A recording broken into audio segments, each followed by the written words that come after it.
Olá pessoal, que a graça de Cristo esteja com vocês. O assunto e o tema de hoje, é um assunto polêmico: o cristão e a política. Como é que o cristão deve se posicionar em relação à política, eleição, seja essa que está acontecendo agora ou as próximas, porque esse vídeo que estou fazendo vai ser uma resposta para qualquer eleição que for surgir. O cristão deve se meter em política, deve se envolver em política, deve falar de política, ou ele deve se preocupar só com as coisas concernentes à Bíblia? Então você vai ver o que é que a Bíblia fala a esse respeito. Então bora pro vídeo, pessoal.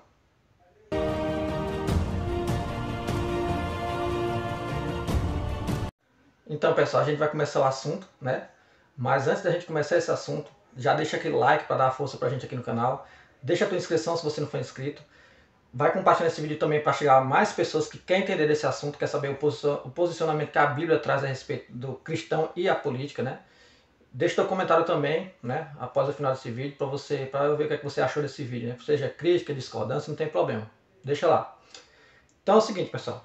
Em relação à política, eu tenho alguns textos que eu notei aqui, algumas passagens e algumas citações que eu vou falar aqui durante esse vídeo. E aqui é mais para nortear a questão da política, porque a gente sabe que nós estamos num período muito tenso, E algumas pessoas têm se colocado assim, vamos dizer, de forma: eu sou moralmente superior, espiritualmente falando, Eu sou moralmente superior, espiritualmente porque eu tenho essa determinada posição, porque eu tenho essa determinada posição, ou porque eu sou neutro. Então nós vamos saber agora nesse vídeo qual é o posicionamento que o cristão deve ter. E o que é que a Bíblia fala, se ela ampara o cristão falar de Bíblia, se envolver ou não. Então, o primeiro texto que eu vou trazer aqui é do profeta Daniel, que vai estar lá em Daniel, capítulo 2, verso 48. Então o rei engrandeceu a Daniel e lhe deu muitas e grandes dádivas, e o pôs por governador de toda a província da Babilônia, como também o fez chefe dos governadores sobre todos os sábios da Babilônia. E ainda depois desse cargo político, Daniel chegou para outros cargos, com os outros reis que sucederam depois de Nabucodonosor. Então você vê que o cristão, o profeta, e ele era profeta, o homem de Deus, ele está envolvido sim em política, mas eu estou só começando a falar do assunto. Calma aí, pessoal, daqui para o final vocês vão ver, entender com o passar do vídeo.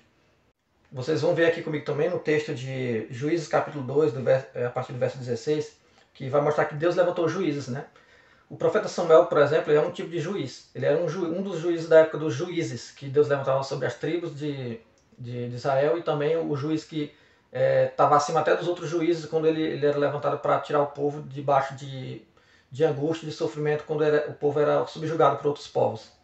Juízes capítulo 2, verso 16. E levantou o Senhor juízes que os livraram da mão dos que os despojaram, que é o que eu acabei de falar. Então, juízes era um cargo político, E também de guerreiro, mas um cargo político. Outra pessoa na Bíblia que tinha cargo político, Neemias, tinha cargo político de estima, servia na presença do rei da Pérsia. Então, ele também era uma pessoa de estima lá na Pérsia e tinha esse cargo político também. Inclusive, ele recebeu ordens do rei para poder ir lá para Israel, para Jerusalém, a respeito da restauração da cidade e dos muros da cidade. Outra passagem aqui é do próprio Senhor Jesus Cristo. Ele reconhecia o poder do Estado e as leis do Estado. Ele não fazia uma alienação entre os direitos dessa terra e os direitos celestes, vamos dizer assim. Vai estar aqui, Mateus capítulo 22, verso 20. E ele disse-lhes: de quem é esta esfinge e esta inscrição? Ele está falando daquela moeda, Aí disseram-lhe eles: de César. Então ele lhes disse: dai, pois, a César o que é de César e a Deus o que é de Deus. É uma passagem conhecida, que muitos vão usar também, inclusive, como referência para falar desse assunto de política, cristão, como é que se deve se posicionar. O apóstolo Paulo, ele também reconheceu o direito dele, como cidadão romano, por duas vezes. As passagens vão estar em Atos capítulo 16, verso 37. Mas Paulo lhes replicou: açoitaram-nos publicamente e sem sermos condenados.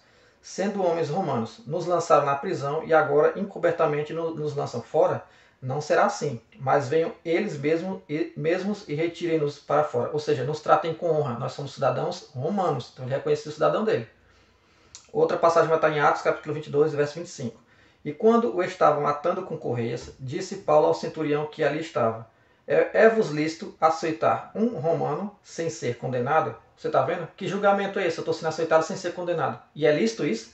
Então você vai ver na passagem que eles até se impressionam e ficam temerosos porque Paulo era um cidadão romano. Então Paulo sabe usar o direito dele. Então o cidadão, enquanto cidadão cristão, Paulo, enquanto cristão, cidadão dos céus, ele não jogou no lixo a sua cidadania terrena. Então você está vendo que a pessoa tem como lutar pela sua cidadania terrena e a sua cidadania celestial. Uma coisa não anula a outra.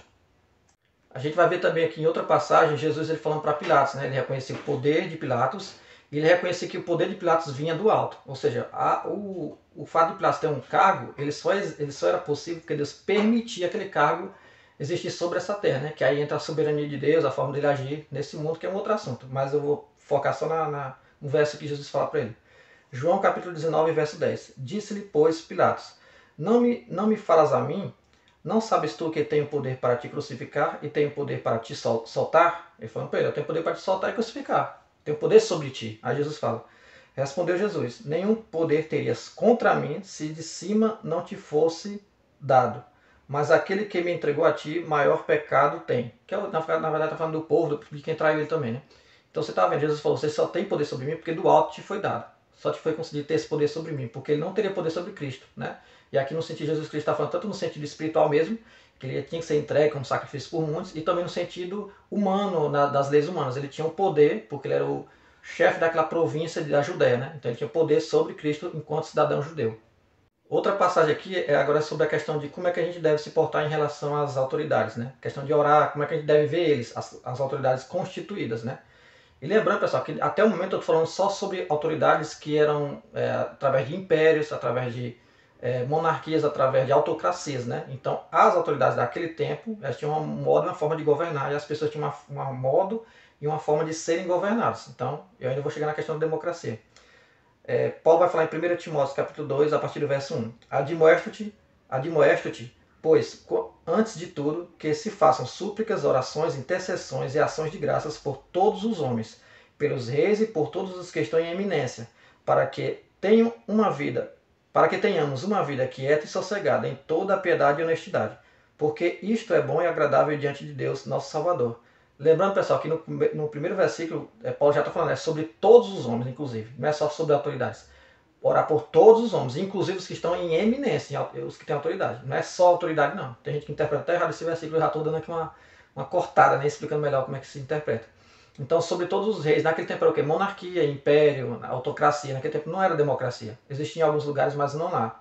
Então, tinha uma forma de ser entendido o governo daquele tempo. Então essas pessoas que estão em figuras de autoridade, estão em postos de autoridade, elas têm que receber oração para que elas tenham um governo que traga calmaria e quietude para aqueles cristãos que estavam debaixo desses governos, como Paulo e os cristãos que eram perseguidos. Então você está vendo? A política influencia na vida do crente. Você quer ter calmaria e quietude na tua vida, que as autoridades que estão lá estabelecidas tenham essa mente para governar assim. Então é importante você saber que tipo de governante está sendo colocado lá. E agora aqui, pessoal, já caminhando para o final do assunto, vou falar sobre a democracia, que é o que a gente vive hoje aqui, no Ocidente como um todo. E vou falar especificamente do meu país, do Brasil, mas serve para o seu, onde quer que país você more, né? Quando surgiu a democracia surgiu nas estados da Grécia Antiga, durante o primeiro milênio antes de Cristo, e tomou sua forma clássica no auge político da cidade de Atenas. Sua etimologia provém dos termos demo, que significa povo, e crácia, que significa governo. Então, democracia, governo do povo, significando literalmente o governo do povo, como eu acabei de falar. Quais os tipos de regimes já existiram, né, durante a história da humanidade? Temos como exemplos de formas de governo as trazidas pela filosofia política de Aristóteles, os tipos de governo que já existiram ao longo da história até os nossos dias. Monarquia, autocracia, democracia, tirania, oligarquia e demagogia. As três primeiras são legítimas, né? Que é monarquia, autocracia e democracia. As três últimas são ilegítimas, né? Que é tirania, oligarquia e demagogia. Então, vocês estão vendo que tem várias formas de governo. Então, outra citação minha aqui. Se você paga imposto, cumpre deveres, exige direitos, obedece leis, então você também vota. Você não é um ser alienado, um anjo que não sente os anseios do seu país. O cristão se adapta a qualquer tipo de regime em que ele esteja, sabendo que o verdadeiro governo que ele deseja é o de Cristo que virá. Então vocês estão vendo, pessoal. Seja qual for o governo, a gente está debaixo dele, a gente se adapta. Mas nenhum desses governos a gente deseja. O nosso governo que a gente deseja é o de Cristo. O que não significa que a gente anula a cidadania terrena. Então, não é porque a gente, eu não tenho nada a ver com o que está acontecendo aí, essa eleição, eu não vou votar. Isso aí, pessoal, pensando numa pessoa negligente e que quer negar a realidade dele, a volta dele. Não tem nada a ver com santidade e está sendo mais espiritual do que os outros crentes, por exemplo.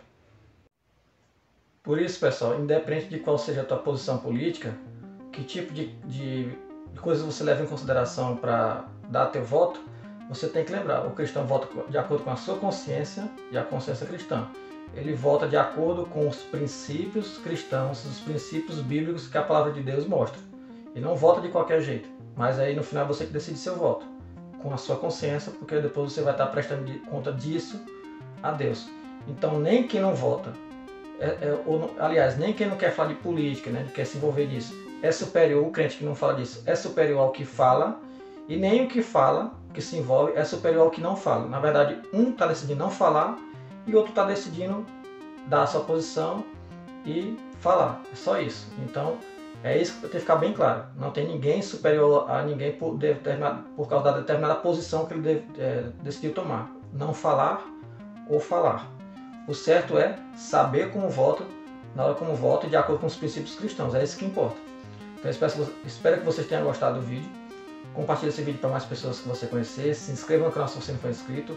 Deixa o like para ajudar o canal nesse crescimento. E não se esqueça, somos um em Cristo. E fica com Deus.